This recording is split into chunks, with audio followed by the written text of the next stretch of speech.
We have over 15 million people unemployed.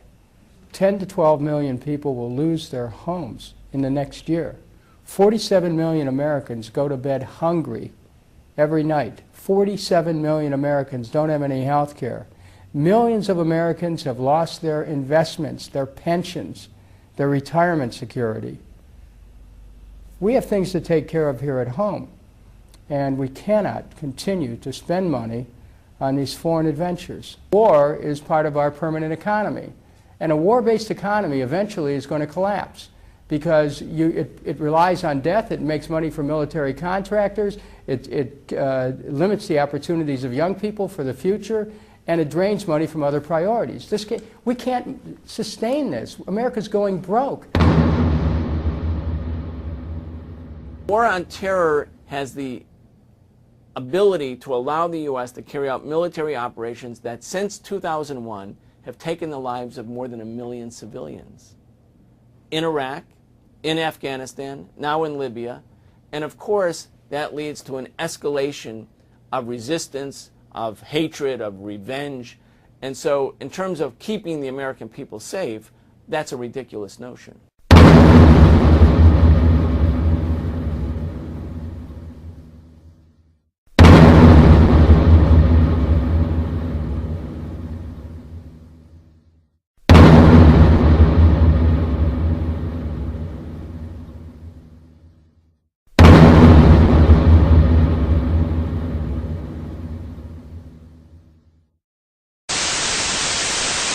A day, the UK's biggest banks are rescued by the British taxpayer, the world's central banks act together to slash interest rates, and yet the International Monetary Fund warns we're facing a major economic downturn. The day began with the bailout, the Prime Minister and the Chancellor making it clear that the financial system is so important to our society that by saving our banks, we're saving ourselves.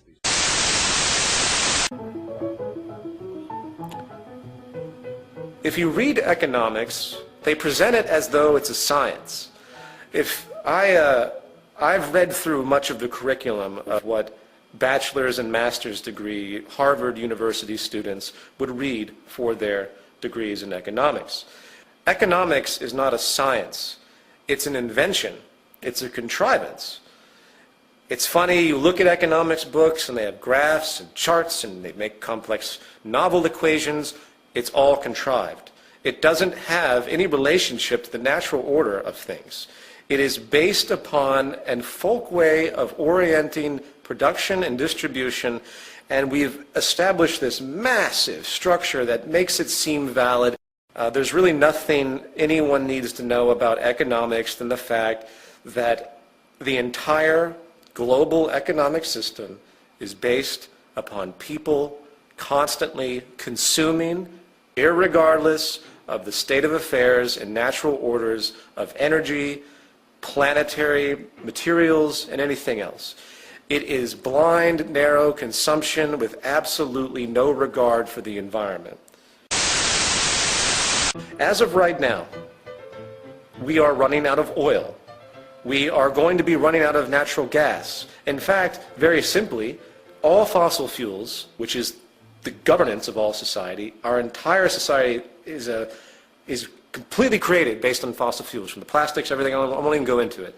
Anyone who questions that, just take a moment to think about what oil powers, what fossil fuels power, from the lights that we all use, from the coal or natural gas power plants, to what runs your car, to what comprises the fabric of industrial civilization is fossil fuels. And we are provably using them at a rate far exceeding their renewability, which takes hundreds of millions of years. No one's thinking about this. No one is thinking about it because the economic paradigm will not allow it. The core value of Western society today, I mean, in America, the central motivating value now is nothing but blind consumption.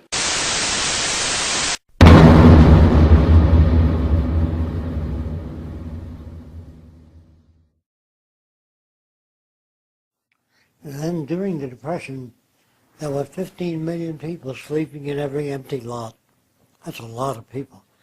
What happened is they bought houses and cars, and the banks failed. You know what? They closed down. And they couldn't get their own money out. So they were kicked out of the buildings they bought. And they were sleeping in every empty lot, millions of Americans. And I looked around, and the stores had everything in the windows, you know, radios in those days, whatever people would need, but they had no money. So then I thought, there's something wrong with our system. You know, how can this happen in this country? I didn't have any answers, but there were people up on soapboxes talking about Mankind United, a new organization, technocracy, socialism, communism. Every park, everybody, every university, kids were talking about social change because conditions were bad. See, that brought them around to it. So at that time, I was going to hitchhike to Florida for other reasons because the winter was so cold, we didn't have heat, and I had to get to Florida. So in hitchhiking toward Florida, when I saw an old man walking with all his worldly goods on his shoulder, you know, called a bindle stiff. That's an impoverished person with all his worldly goods in a blanket, and he was shuffling very slow. So I called out to him. I wanted to help him carry that load because he could hardly walk. But I called out several times. He was also hard of hearing. And he turned around and he had acromegaly. You know what that is? Elephant man disease. His face was all distorted. And as a kid, I didn't know what that was. And I was kind of shocked by that. And I kept hitchhiking till I got into, I think it was Savannah, Georgia. And I went to the local police station. And I said, I have no place to sleep. Can I sleep in a jail? They said, only if we fingerprint you. Well, since I didn't commit any crimes, I said, sure, go ahead. Then they put me in this jail with a dull red light. I must have been about 16 or so. And the toilet bowl had shit all over it. It was filthy. There was no place to sleep. It was dirty. So I just sat in the corner and looked at that red light. It was sort of depressing, you know. And then I heard moaning in the next cell. And I looked in, there was this dull red light.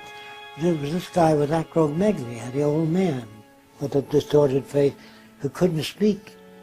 So I banged on the bars of the prison, and a trustee came over. He said, what do you want? I said, this old man belongs in a hospital, not prison. And he said, no good bum. These people seem to have no humanity at all, none. So I said, he belongs in a hospital. Ah, shut up. He went away. And I left the next day, and I met another kid my age, not 16 or so, and we both continued together. And the guy drove up in a fairly new-looking car, and he said, would you kids like to make a buck? So the kid that I was with said, I'd like to make a buck. What do you want me to do? So I went to tell my girlfriend I can't see her Saturday. I'll be occupied. And so she'll give you a package for me.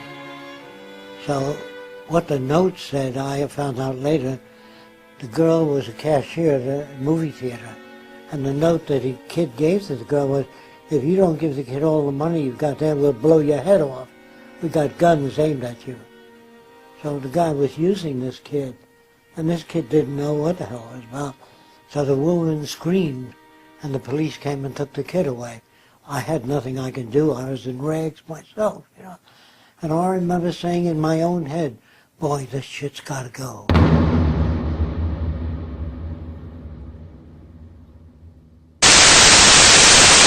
Tonight on the Money Programme, we're going to look at money.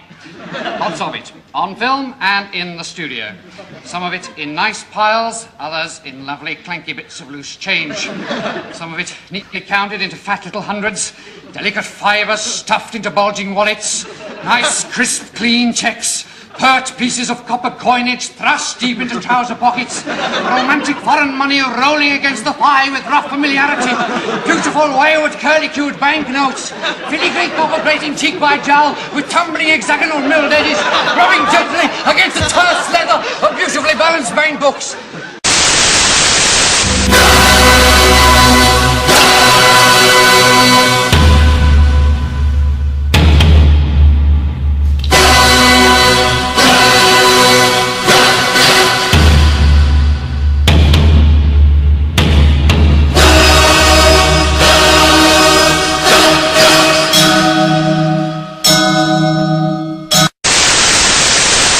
is my Honda S2000. It's supercharged, it's intercooled. It has a nitrous system in it. This is my everyday car. It's a BMW 530i. We got my barbecue pit on the tip. This is the best, man. This is the motherfucking best, man. I'll put me a motherfucking hamburger on here, hot dog on here. So this is my pool. Now look here. This is the finest. This is the best. The best swimming pool or either whatever you want it. Look, I even got fish up here. This is our foyer. This is a 40-foot ceiling. This is my workout room. My guest bedroom. Oh, wait a minute. Hold it. I got my real partner over here sitting back up in my guest bedroom. You understand me? Looking at some real entertainment things. What's cracking, y'all? What's really going on? This is how we do it over here in Playersville. This is the arcade. At night, we like to come out here. The pool's heated, so when it's cold outside, it's sort of like a giant hot tub. Right here, look here. You understand me? He got a convertible top on my guest bedroom. Look at that. Look at that. Oh, look at that. That's big crank, baby. What we got here is our lake with our boat. It's my bike. It's a Repsol CBR. It's like being on vacation every day. It is. It truly is. Fuck, man. See what I'm talking about? I got shit on my motherfucking floor, man.